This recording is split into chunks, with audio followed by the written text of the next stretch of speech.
नमस्कार, आप देख रहे हैं आर्यावर्त टाइम्स। मैं हूं निहारिका सिंह। अमेरिका और ईरान के बीच बढ़ते तनाव के बीच सवाल है कि ईरान पर जमीनी हमला क्यों नहीं होता। ईरान का दुर्गम भूगोल, पहाड़ी सुरक्षा कवच, अंडरग्राउंड सैन्य ढांचा, मिसाइल क्षमता और डिफेंस रणनीति उसे मजबूत बनाती है।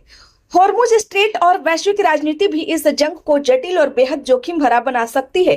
अमेरिका और ईरान के बीच तनाव अपने चरम पर है। राष्ट्रपति ट्रंप के आदेश पर अरब सागर में अमेरिकी सैन्य मौजूदगी बढ़ चुकी है, जहां उसने एयरक्राफ्ट कैरियर, सैकड़ों फाइटर जेट, मिसाइल डिस्ट्रॉयर और थाड जैसे एडवांस डिफेंस सिस्टम तैनात कर दिए हैं। यह सारी तैयारी लंबी दूरी से हमला करने की क्षमता दिखाती है, लेकिन इसके बावजूद एक सवाल लगातार उठ रहा है। अगर अमेरिका और इजराइल इतने शक्तिशाली हैं तो वे अली खामेनेई के ईरान पर सीधा जमीनी हमला क्यों नहीं करते। सबसे पहली और सबसे बड़ी बाधा है ईरान का भूगोल। 2003 में जब अमेरिका ने इराक पर हमला किया था, तब वहां का सपाट भूभाग अमेरिकी टैंकों पर बख्तरबंद वाहनों के लिए अनुकूल था, लेकिन ईरान पूरी तरह अलग है, जिसे टेबल लैंड भी कहा जा सकता है। मसलन ईरान के चारों तरफ ऊंची और मुश्किलों भरे पर्वत हैं। इसका मतलब यह है कि किसी भी बाहरी सेना को खुला युद्ध क्षेत्र नहीं मिलेगा, बल्कि उसे सीमित और सकरे रास्तों से गुजरना पड़ेगा, जहां डिफेंस फोर्स पहले से तैयार रह सकती है। इस तरह के भूभाग में आक्रमणकारी सेना बुरी तरह फंस सकती है, जो पहाड़ी इलाकों में डिफेंस फोर्स के लिए फायदेमंद साबित हो सकते हैं। ईरान के पश्चिम में फैले जांगरोस पर्वत ईरान की प्राकृतिक सुरक्षा की रीढ़ है। लगभग 1600 किलोमीटर लंबी यह श्रृंखला इराक की सीमा से लेकर हॉर्मुज स्ट्रेट तक फैली है। यह पहाड़ एक श्रृंखला नहीं है, बल्कि कई समानांतर तहों से बने हैं। इस वजह से ईरान का भूभाग आक्रमण के लिए मुश्किल साबित हो सकता है। जांगरोस पर्वत लगभग 250 किलोमीटर गहरा पहाड़ी क्षेत्र है, जहां कई चोटियां 4000 मीटर से ऊंची हैं।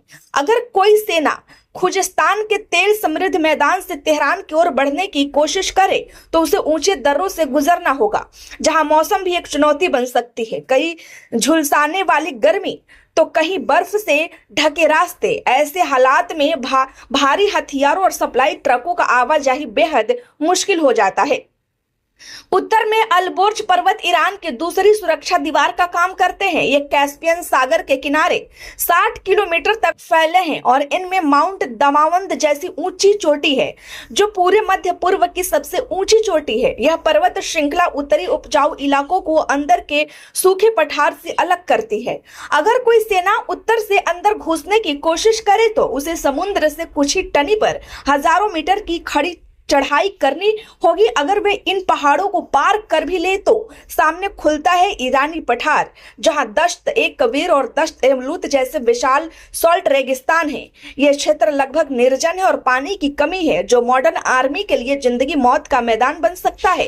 इस हालात में आर्मी के लिए ईंधन और खाना पानी की सप्लाई बनाए रखना भी जंग जितनी मुश्किल साबित हो सकती है।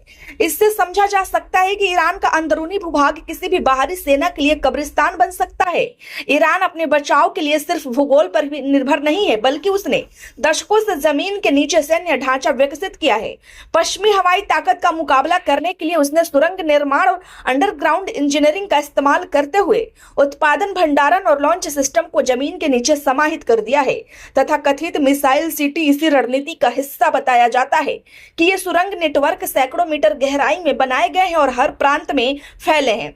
इनमें मिसाइल असेंबली, मरम्मत, भंडारण और लॉन्च की सुविधाएं मौजूद है। इसका मतलब है कि हवाई हमले से सतह को नुकसान पहुंचा सकता है, लेकिन अंदर छिपे हथियार बच सकते हैं, जिससे डिफेंस फोर्स जवाबी हमले कर सकती है।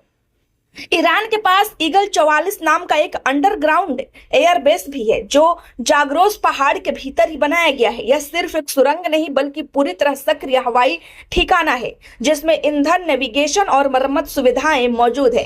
ऐसे ठिकानों का मकसद यह है कि अगर रनवे या सतह के एयरबेस नष्ट भी हो जाए तो वायुसेना सुरक्षित रहकर बाद में जवाबी कार्रवाई कर सके। अमेरिका के पास गहरे बंकर तोड़ने वाले बम है, लेकिन पहाड़ों के भीतर बने ठिकानों को पूरी तरह नष्ट करना अभी भी चुनौतीपूर्ण है। हाल के वर्षों में ईरान ने मिसाइल फॉर्म जैसी अवधारणाएं भी सामने रखी हैं, जिनमें मिसाइलों को जमीन के नीचे छिपे कैप्सूल में रखा जाता है और ऊपर से मिट्टी डाल दी जाती है। इससे सैटेलाइट की निगरानी के लिए उन्हें पहचानना लगभग असंभव हो जाता है। लॉन्च के समय मिसाइल सीधे जमीन से निकलती है और हमले करती है। इसके साथ ही ईरान ने सॉलिड फ्यूल और हाइपरसोनिक मिसाइल टेक पर भी ध्यान दिया है। फतह सीरीज की मिसाइल को हाई स्पीड और उड़ान के अंतिम चरण में दिशा बदलने की क्षमता के साथ पेश किया गया है, जिससे उन्हें इंटरसेप्ट करना मुश्किल हो सकता है। वैसे आपकी क्या राय है, हमें कमेंट बॉक्स में बताएं। खबर अच्छी लगी हो तो लाइक करें, कृपया चैनल को सब्सक्राइब करना ना भूलें। धन्यवाद।